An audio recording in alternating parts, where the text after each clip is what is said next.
All right, we got some changes to talk about today. Some happened just today, and there's another one that I was going to talk about as well that happened a little while ago. Are you buying a Pokemon jacket that's dropped on the Pokemon Center today? I am not, no. The first thing we're talking about here, an update to end-of-round procedures at Pokemon TCG Championship events. 3 turns in overtime are back.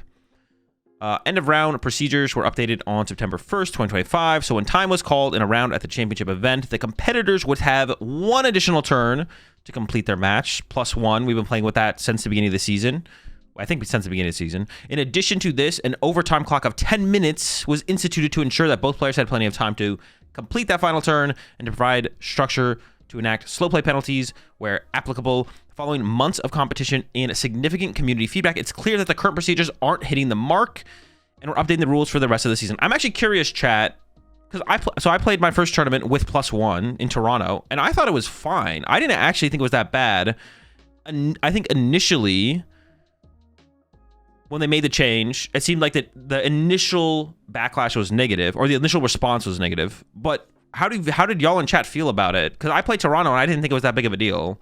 Like, I just kind of like, I feel like the community at large initially had negative feedback towards it, but then adapted and was like, it's fine. Now, I'm not saying they shouldn't give us +3. +3 is better, but I just like, it feels like they thought that feedback was super negative. I feel like that feedback was super negative initially, but then I feel like the community and the players just kind of adapted and were like, all right, +1 is fine. It's whatever. Untimed +3 bad. +1 timed good. +3 timed is better. It's a good point. It's a good point. Yeah. But it didn't feel like people were constantly after every event being like, +1 sucks. This is terrible. It was just like the initial response was like, bro, you took away 2 turns from our matches. That sucks. And then tournaments started up. People started playing in tournaments with +1 and was like, all right, this is what we're doing now. All right, let's lock in and let's do it. Now I'm happy we're getting +3 back over +1. It's an improvement. I have more thoughts on that, then we'll talk about that here in a second. I think we should accepted it. Yeah, I guess. But I don't know, it didn't feel like the people like hate it. It didn't feel like it was like miserable to play in the format, you know? Starting on February 13th, 2026, at the 2026 European International Championships, end-of-round procedures for the Pokemon TCG Championships will return to a system where competitors are given +3 turns to complete their match. When time is called, the active competitor will finish their current turn, and then 3 additional turns will be played, starting and ending with the opponent. So they're bringing back the +3 turns. I think this is weird. Why can't we just start it right now? Like, they've come to the conclusion that +1 is worse than +3. But then why not just immediately give us +3 right now? Because we have there's 2 major tournaments happening the week before EUIC in Sydney and Santiago, I believe. Why are we playing +1? It's when Ascended Heroes becomes legal? Yeah, but why does that matter? This is like confusing to me. Like, this is just like silly. It's like, the community like, if you're like, all right, community, do you want +1 or +3? The community's like, okay, we'll take +3. And then they're like, okay, we think +3 is good too. We'll give you +3, but you can't have it yet. You have to wait. It's like, why? Why do we need to wait? It's like so silly that there needs to be a wait time. Just be like, effective immediately, or effective this weekend even. Effective this weekend, +3 is now in state. We have to do it at some point. Just do it immediately. Why are we waiting until a certain date? I think the idea is they want there to be some time for the information to get out. That's silly. It's just not, especially for major tournaments. Like, for major tournaments, that's like super silly. Sure, like locally, I can kind of get that a little bit for sure. I can understand that a little bit for local tournaments. But like, we're screwing over, not screwing over, but like, we're saying this is better. This is one of those situations where it's like, if TPCI was like, we're going to +1, the community would be like, oh man, we wanted +3. We had +3 last season. When we switched to +1, the community was like, nah, we like +3. Why are you giving us +1? That sucks. But in a situation like this, where it's like, all right, we're giving you +3 back, but also you don't get it yet. Like, this just feels weird. It's like, why? Well, why? Well, just give it to us now. Like, why? And then it feels like we're getting screwed over. Then it feels like the players for Sydney and Santiago are getting screwed over. And you could argue, like, I mean, things are always changing, so I'm not going to argue that, like, the players at Toronto and this weekend at Merida and Birmingham got screwed over. Like, it's like, whatever. Like, things change. Just because an improvement happens later than it could have doesn't mean that the previous iterations of the rules were screwing people over. But, like, it's like, we all now agree, the community's all for the +3 change. TPCI is giving us the +3 change. But then there's, like, these 2 tournaments there's these 2 tournaments before EUIC that just don't get the +3, and that feels bad. That feels bad specifically, which is Santiago and Sydney. It's like we've come to an agreement, we've made this statement, the community loves it, the community wants it, and now Sydney and Santiago have to play with +1, which is that just seems super silly to me. Like you can just change it. You can just say, oh, and for these major tournaments, it'll be +3, and you could even say it. I think Snoopy made a reasonable point. I think it's reasonable. I don't think it's a super strong point. I think it's reasonable. Was that like, especially for like local tournaments and stuff, challenges, cups, whatever, that information getting relayed to all the local TOs and all that stuff does take a lot more time. So prolonging it for locals, I think could make sense for sure. But, you know, clarifying here, maybe it's like it officially starts on February 13th, except for the Sydney Regional Championships and the Santiago Regional Championships. I don't think Santiago is a special event. Whether it is or not doesn't really matter. Those will be played with +3. Like, that's not hard. It's not that confusing. And it does feel like the players going to those events are getting a little screwed over when we're all in agreement that +3 is better and it will be happening. So it's like, that feels weird. Maintaining round time consistency at championship events is still important. So the current overtime clock, which was 10 minutes, is being increased to 15 minutes. Providing ample time for competitors to complete their match. For more details on end-of-round procedures, please refer to the official Play Pokemon Tournament Rules Handbook. Good luck during the remainder of the 2026 Pokemon Championships season trainers. So it does definitely feel like they were like, okay, we can't currently... Going into the season, it kind of feels like with them making this adjustment and like adding... Now that we had a 10-minute overtime clock, now it's 15. Unrelated, but I just want to say Birmingham felt super smooth as a player. No idea if it was the same as Merida or Auckland, but the downtime was much better than last year. That's how I felt about Toronto as well. It felt like Toronto was pretty smooth. It felt like at the beginning of the season, their adjustment to +1 over +3, 10-minute overtime clock was like, we just need to have more control over how long these rounds are taking so we can run a fast, smooth tournament that can be replicable with the growth of the game, which is fair. That's fair on TPCI side to be like, we're reducing best +3 to +1 at the beginning of the season and 10-minute overtime clock because we need more control over how long these rounds are taking because of the growth of the game. For this to be sustainable moving forward, we need to know how long these tournaments are going to be taking so we can actually make things run smoothly, which is fair. And it is cool that now 5 months into the season, they are realizing that it is feasible for them to add a little bit more time to the tournament rounds. And give us +3 rounds and then 15-minute overtime, which is better than +1 10-minute overtime. So it's cool to see that they have come to the realization there is a better answer to the situation, and they're giving us that answer, right? But one thing I think they're missing the mark on is it's cool that they're comfortable with aggressively making changes or seemingly aggressively and then reverting them or adjusting further when they come up with a better solution. But why are we not, if we're okay with making changes and trying new things, why are we not doing something like 60-minute rounds +1 5-minute overtime? Or I saw Jake Gearhart tweet this and I thought of this as well. You could even like, things don't have to be like a clean, even number. It could be like, I think Jake said 58-minute rounds +1 7-minute overtime. Like, we should try and put as much time into the round as possible. And I think you still need the +1 turn is fine, but we should try and put as much time into the round as possible instead of like taking away from that. So, plus this is an improvement over what we had, which is +1. But it does feel like, and I think Jake said this in his tweet as well, it does feel like we're taking a step back in terms of like, okay, are we trying to find the best solution, or are we just like, are we trying to find the best solution, or are we just going back to what was better than what we had now? It's not even like they're trying to find like the optimal thing to work with. It's just like, let's just go back to something that was better than what we had before. Which I agree, but +3 is better than +1. But I think what would be better would be 60-minute rounds, +5 overtime, +1 turn, +5-minute overtime. I think that'd be so much better. That'd be so good. It's definitely, I think like that, maybe it needs to be like a weird number of minutes for overtime. Maybe it needs to be like 58-7, like Gearhart recommended. Something like that would be fine as well. I don't really care what the actual numbers are, but I think trying to put as much time into the round over plus turns is just better. I think it's just always going to be better. So it's a little bit of a disappointment. It's cool to see that they are making an adjustment based on what they think is feasible.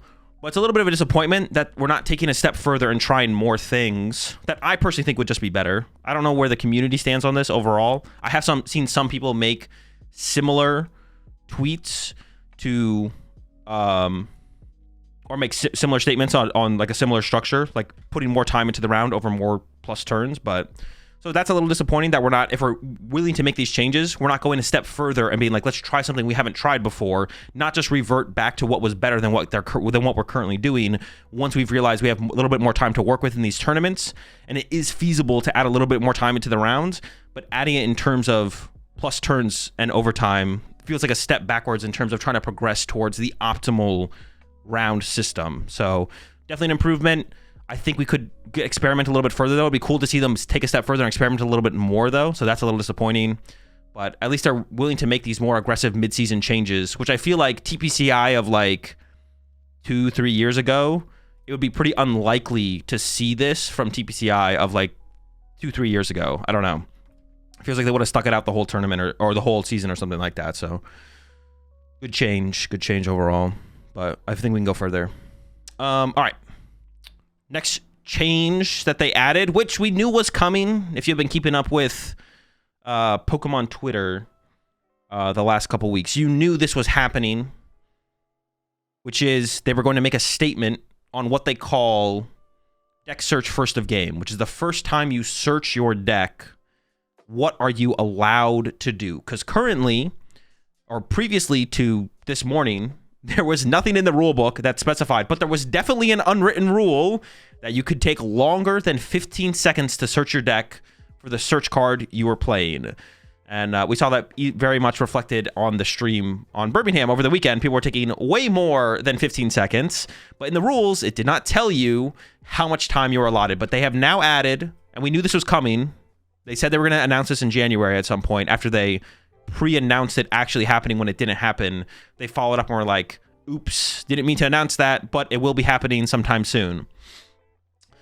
You're now allowed 45 seconds on your first search of the game. We now have a rule in the rule book to reference so we can hold ourselves and our opponents accountable for how much time they're taking on their first search when they are checking their prize cards. And the answer is 45 seconds. So bring your stopwatches to your next Pokemon TCG tournament, and as soon as your opponent picks up their deck, click start. No, you don't actually have to do that, but we have like a number to reference here and work off of. And now from here, we can argue and have a discussion around, is 45 seconds too little or too much? Now we have that to work with as well here. Is like, now we can have a discussion around a discussion around a number that we're actually talking about, because it was an unwritten rule with nothing in the rule book previously. We didn't know what we could do or couldn't do. Now we know 45 seconds, and now we can discuss whether we think it's too much or too little, and we can advocate for a change one way or the other, or maybe we're just all kind of okay with 45 seconds. I think that seems reasonable personally. I think 45 seconds is fine. You're not going to be able to find all 6 prize cards too aggressively. And now prize checking will actually become a skill, because you're not just allowed to check all 6 of your prize cards on your first search. You actually have a time limit, and now you can practice it too. Now you can literally practice it. Scroll up to the top of this section, invisible. Oh, just this? Yeah, now you have something you can practice too. You can literally press start on a timer, pick up your deck, and start to check your prize cards. You can like literally practice prize checking. And there is like going to be a skill gap in prize checking now, because you have 45 seconds. The players who can check their prize cards more, better, and faster in 45 seconds have an advantage in the game at this point. So, yeah, it's kind of cool. It's a cool update. Increases the skill gap in the game a little bit. I know you might not think it's that much, but it is some for sure. Why are we ignoring the suggested part? Because the time rules in the Pokemon TCG are all just like, you can like, on this thing is going to be probably pretty strict. I'm not gonna, the first deck search first of the game is probably going to be pretty strict, but you can like take more than 10 seconds or something between actions. It's not like a bad thing to do that. It's just like the average is supposed to be around these numbers. The average is supposed to be around these numbers. If it goes a little bit longer, it's not a huge deal sometimes. But if it's consistently going longer or meeting this number for any of these things, then that's when penalties get involved. But yeah, shuffling in deck search mid-game, if it takes 25 seconds one time, that's like 100% fine if all the rest of your actions are faster or at least at a reasonable pace of play. It's not bad to take a little bit extra time at a certain point in the game to like think about stuff. That's allowed in the game. But this will probably be pretty strict because there's like nothing else to like work off of besides the only reason you're taking extra time on your first search is to check your prize cards. 45 seconds is what you get. After 45 seconds, you're done. Since when is this taking action? When do these new rules apply? I think that is something that we're unaware of currently. Is we know this happens on February 13th. I assume this would be active right now. My assumption would be that this is active right now, but I guess we don't know for sure when this becomes active, to be honest. What about, for example, I prize check during Team Evo. Opponent can play while I look. They can, yeah, they could. A lot of players do that. I don't know if that's technically against or for the rules. I did that at Toronto. I would like go first, play Buddy Poffin, pick up my deck, pick my Pokemon, and be like, you can go ahead and start your turn. I'm just going to prize check real fast. And then my opponent would start their turn while I'm prize checking, and then I prize check, and then they play their turn. So I had opponents do that against me, which I'm fine with. I did it. Like, you have to ask your opponent if your opponent's okay with it. But whenever I asked my opponent, they were okay with it. So I don't know if that's against the rules, or as far as I can tell, it's not against the rules. Like, I did it. I've seen people do it. Some of my opponents did it. It seemed fine. But if it ever becomes explicitly against the rules, I won't do it. But where can I find this PDF? Just Google search Pokemon Tournament Rulebook. We have asked for clarification on whether this is immediate or not. Okay. So we don't know for sure. We don't know for sure if this is in effect right now, but it could be. Azul never beaten the cheating allegations. Bro, how do you think I have so many dubs? 90% are okay with the prize check during ops turn if it's like Team Evo. Yeah, I mean, I think a Buddy Poffin is like equally the same thing. If you effectively end your turn by playing Buddy Poffin, then it seems fine. It's legal because there's no rule against it. I have heard some people say that judges have told them not to do it, so I'm not 100% sure, to be honest. But I never got told not. And there's no like official rule in the rule book, so. All right, and then the final thing I was going to talk about here and bring up, because it did change, I didn't really put my opinion out there on it, at least on YouTube, was the concessions and intentional. I think that was the only thing I was going to say about this, right? It was just this. Nothing else to say here. Yeah, concessions and intentional draws. They did add something to this recently. Where is it? Using information outside of the current game match, including taking illegal game actions to access additional information to decide the results of the match. So this is basically in reference to when players would be like, let's make a gentleman's agreement based on board state. And then it was like, they come down to the end of the game and they're like, they're not sure who's going to win. But it's like, well, if I top deck energy here, I win. And then they like reveal their top deck. And it's an energy. And then the other player concedes to the player who top decked the energy. You can't do that. That's like against the rules. Officially against the rules now. Because we did see...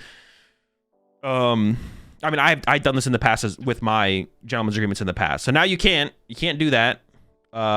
We even saw it like on stream at like Stuttgart or something. I think it was Owen. He was like flipping the top cards of his deck to see what he would have drawn off his golden goats. I think they ended in a tie anyways.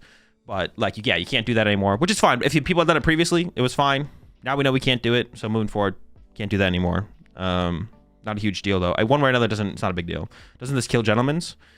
Nope, doesn't kill gentlemen's at all. Gentlemen's agreements are still in effect. You can still do gentlemen's based on prize cards. You can still do gentlemen's based on board state. You just can't pick up your deck and be like, look, I have a super rod left. Your deck has, because your deck just has to stay where your deck is. You can't just pick it up and look at your, just like in a game, you can't just pick up and look at your deck. Now at the end of the game, when you're like, I have super rod left, your opponent either has to trust you or be like, well, because you can't show me the super rod, I'm not going to do the thing. I'm not going to, concede to you, which is fine. That's 100% fine. You can't just pick up your deck and be like, here's the super rod. I would just win next turn because I have super rod left, whatever. You can still show your opponent your hand. Like, you can still be like, I have boss in hand. Your opponent's like, all right, show me the boss. You just like, show your hand, you have boss. Like, all right, cool, you win. I concede. So that still works.